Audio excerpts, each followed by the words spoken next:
বরখা কিনে দাও। আমার স্যান্ডেলটা দেখেন 3 বছর পুরাতন ছেঁড়া, কিন্তু আমি আমার স্যান্ডেলটা পাল্টাই না, সেলাই করে নেই। কিন্তু আমার বাচ্চাদেরকে আমি কষ্ট পেতে দেই না। শুধু একবার বলছে বাবা লেচে খাবো। আমার মেয়ের মোবাইলে আমার নাম হলো 500 ছবি আছে। আমি এখনো সাহস পাইনি আমার মেয়ের একটা ছবি বের করে দেখতে। আমার সে সাহস নাই।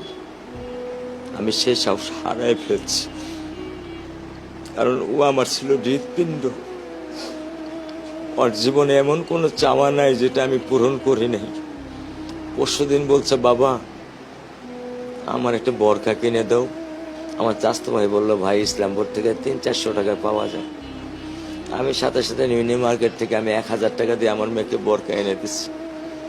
আমি দরিদ্র, ভাঙা বাসায় থাকি, কিন্তু আমার সন্তানদেরকে আমি কখনোই দারিদ্রতা স্বাদ পেতে দেইনি। দারিদ্রতা স্বাদ পেতে দেইনি। আমার বড় মেয়েকে এখন আমি সেলোরার থেকে জামা কিনি।